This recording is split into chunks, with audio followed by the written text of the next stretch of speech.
We're on the tail end of a series of lengthy deliberations today. Begin by giving us an update firstly to this particular meeting you're exiting from. Well, we had a meeting with the Prime Minister. We had written to him asking for a follow-up meeting on one that we had on September 23rd. And we had our membership, at least representatives of each of our branch executives come to Belize City to be a part of the support team, if you will. And then the two delegates from each branch make up our Council of Management. So those two delegates were in the meeting with the Prime Minister.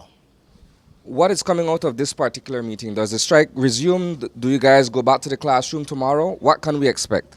We must make it absolutely clear that given the outcome of today's meeting, we've been told that the Prime Minister has made some statements that we have not heard ourselves. So we don't want to comment too much on that.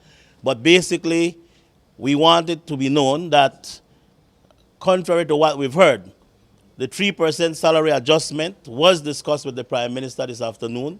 We have not let go of that proposed that condition. We continue to insist that the 3% salary adjustment that the Prime Minister is asking us to defer, we are not accepting that deferral unless we get compensated for what we rightly deserve. We also need to point out that in the discussion, the Prime Minister, I believe, in his usual way, has been able to address some of the good governance issues that we've raised. But remember that there are also the issues that have to do with labor relations that we have not satisfactorily gotten an agreement on.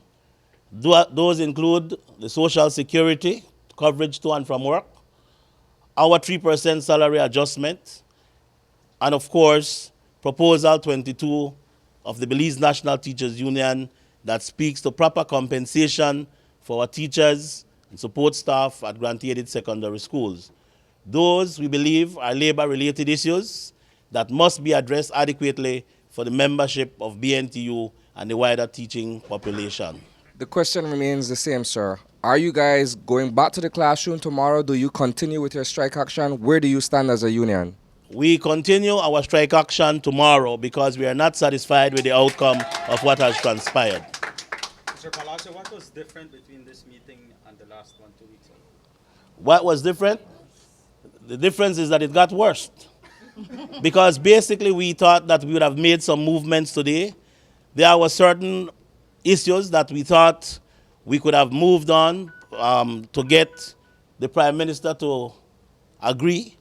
But instead, we see that it has gone in a different direction. Case in point, we had asked for the removal of the Minister of Police, Senator Halls.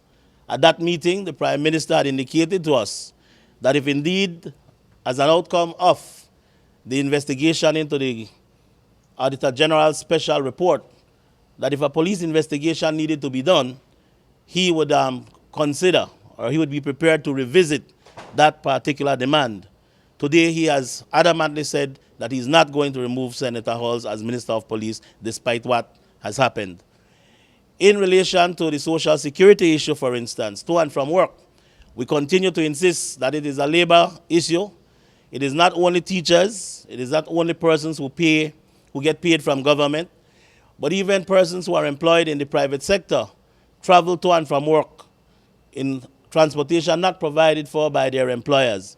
We believe that that labor relations issue could have been a gesture if indeed, and I even stressed that if you are looking after your workers, that is a part of good governance. Of course, the Prime Minister differed with that. So again, at that point, he had indicated that if we had kept the classrooms open, or if we had promised to keep the classrooms open, he would have considered and would have signed an SI to amend the Social Security Act for coverage to and from work. Today, now he has again gone back on his word and have decided that that will not happen. So those are examples of where we have come out worse than we went in at the last meeting. Do you believe that the union is being reasonable in terms of the demands it has put forward to the Prime Minister and the government of Belize? I would prefer that you in the media answer that, because every day those demands are being made by citizens, regular citizens. Only the government has not decided, has not seen that. They remain intransigent. And the Belizean people have to be the better judge.